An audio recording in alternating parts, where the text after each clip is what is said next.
ನೀವು ಪನೀರ್ ತಿಂತೀರಾ? ನೀವು ತಿನ್ನೋ ಪನೀರ್ ಅಸಲಿಯೋ ನಕಲಿಯೋ ಅಂತ ನಿಮಗೆ ಗೊತ್ತಾ? ಸ್ವಲ್ಪ ಎಚ್ಚರ ತಪ್ಪಿದ್ರೂ ನಿಮ್ಮ ಜೀವಕ್ಕೆ ಅಪಾಯ ಫಿಕ್ಸ್.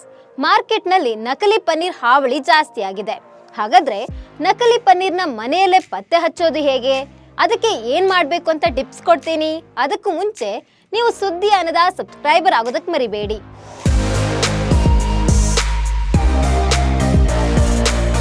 ಪನೀರ್ ಈ ಹೆಸರು ಕೇಳಿದ್ರೆ ಬಾಯಲ್ಲಿ ನೀರು ಬರುತ್ತೆ ಅಲ್ವಾ? ಕೇವಲ ಬಾಯಿ ರುಚಿಗೆ ಮಾತ್ರವಲ್ಲ, ಪೌಷ್ಟಿಕಾಂಶದ ದೃಷ್ಟಿಯಿಂದಲೂ ಪನೀರ್ ಬಹಳ ಪ್ರಯೋಜನಕಾರಿ. ಇನ್ನು ಮಕ್ಕಳಿಗೂ ಪನೀರ್ ಅಂದ್ರೆ ತುಂಬಾನೇ ಇಷ್ಟ, ತುಂಬಾ ಇಷ್ಟಪಟ್ಟು ತಿಂತಾರೆ. ಇದೀಗ ಮಾರ್ಕೆಟ್ನಲ್ಲಿ ಪನೀರ್ಗೆ ಹೆಚ್ಚಿನ ಬೇಡಿಕೆ ಇದೆ. ಡಿಮ್ಯಾಂಡ್ ಹೆಚ್ಚಾಗ್ತಿದ್ದಂತೆ ಸಿಂಥೆಟಿಕ್ ಪನ್ನೀರ್ ಅಂದ್ರೆ ನಕಲಿ ಪನ್ನೀರ್ ಮಾರುಕಟ್ಟೆಗೆ ಲಗ್ಗೆ ಇಟ್ಟಿದೆ.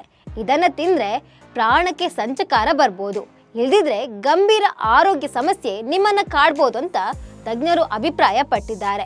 ಹೀಗಾಗಿ ನೀವು ಖರೀದಿಸುವ ಪನ್ನೀರ್ ಅಸಲಿಯೋ ನಕಲಿಯೋ ಅಂತ ತಿಳಿಯೋದು ತುಂಬಾ ಮುಖ್ಯ. ನಕಲಿ ಪನ್ನೀರ್ ಕಂಡು ಹಿಡಿಯೋದು ಹೇಗೆ ಅಂತ ಹೇಳ್ತಾ ಹೋಗ್ತೀನಿ. ನೀವು ಪನ್ನೀರ್ ಖರೀದಿಸುವಾಗ ಯಾವಾಗಲೂ ಲೇಬಲ್ಗಳನ್ನ ಎಚ್ಚರಿಕೆಯಿಂದ ಓದಿ. ಅಸಲಿ ಪನ್ನೀರ್ನಲ್ಲಿ ಹಾಲು ಮತ್ತು ಆಮ್ಲ ಅಂದ್ರೆ ವಿನೆಗರ್ನಂತಹ ಪದಾರ್ಥಗಳನ್ನ ಹಾಕಿರ್ತಾರೆ. ನಕಲಿ ಪನ್ನೀರ್ ಸಾಮಾನ್ಯವಾಗಿ ಸಸ್ಯಜನ್ಯ ಎಣ್ಣೆಗಳು ಮತ್ತು ಪಿಷ್ಟಗಳನ್ನ ಒಳಗೊಂಡಿರುತ್ತೆ. ಇನ್ನು ಪನ್ನೀರ್ ನಕಲಿ ಅಂತ ಬೇಳೆಯಿಂದ ಕೂಡ ಪರೀಕ್ಷಿಸಬಹುದು. ಪನ್ನೀರನ್ನ ಕುದಿಸಿ ಅದಕ್ಕೆ ಸ್ವಲ್ಪ ಬೇಳೆ ಪುಡಿಯನ್ನ ಸೇರಿಸಿ 10 ನಿಮಿಷಗಳ ನಂತರ ನೀರು ತಿಳಿಕೆಂಪು ಬಣ್ಣಕ್ಕೆ ತಿರುಗಿದ್ರೆ ಅದರಲ್ಲಿ ಯೂರಿಯಾ ಕಂಟೆಂಟ್ ಇದೆ ಅಂತ ಅರ್ಥ. ಪನ್ನೀರ್ ವಿನ್ಯಾಸ ಮತ್ತು ಅದರ ರುಚಿಯನ್ನ ಗಮನಿಸಿ. ಅಸಲಿ ಪನ್ನೀರ್ ಒತ್ತಿದಾಗ ಪೌಡರ್ ರೀತಿ ಆಗುತ್ತೆ ಮತ್ತು ಹಾಲಿನ ಪರಿಮಳವನ್ನ ಹೊಂದಿರುತ್ತೆ. ನಕಲಿ ಪನ್ನೀರ್ ಹುಳಿಯಾಗಿರುತ್ತೆ, ಹಾಗೆ ಅದು ರಬ್ಬರ್ನಂತೆ ಗಟ್ಟಿಯಾಗಿರುತ್ತೆ. ಇನ್ನು ಪನ್ನೀರ್ ರೇಟ್ ಮೂಲಕವೇ ಅದು ಅಸಲಿಯೋ ನಕಲಿಯೋ ಅಂತ ಕಂಡು ಹಿಡಿಬಹುದು. ಪನ್ನೀರ್ ಅಸಲಿ ಆಗಿದ್ರೆ ತುಂಬಾ ಕಾಸ್ಟ್ಲಿ ಇರುತ್ತೆ, ಕೆಜಿಗೆ 400 ರೂಪಾಯಿ ಇರುತ್ತೆ.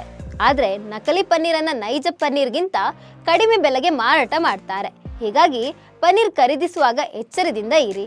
ಹೀಗಾಗಿ ನೀವು ಆದಷ್ಟು ಮನೆಯಲ್ಲೇ ಪನ್ನೀರನ್ನ ತಯಾರಿಸಿಕೊಳ್ಳಿ. ಮನೆಯಲ್ಲಿ ತಯಾರಿಸಲು ಆಗದಿದ್ರೆ ಸ್ವಲ್ಪ ದುಡ್ಡು ಖರ್ಚಾದ್ರೂ ಪರವಾಗಿಲ್ಲ, ಉತ್ತಮ ಗುಣಮಟ್ಟದ ಪನ್ನೀರ್ ಖರೀದಿಸಿ. ಯಾಕಂದ್ರೆ ದುಡ್ಡಿಗಿಂತ ನಮ್ಮ ಆರೋಗ್ಯನೂ ಮುಖ್ಯ ಅಲ್ವಾ? ನೀವು ಈ ವಿಧಾನ ಬಳಸಿ ಮನೆಯಲ್ಲೇ ಪನ್ನೀರ್ ನಕಲಿಯೋ ಅಸಲಿಯೋ ಅನ್ನೋದನ್ನ ಪರೀಕ್ಷಿಸಿ. ನಮಸ್ಕಾರ.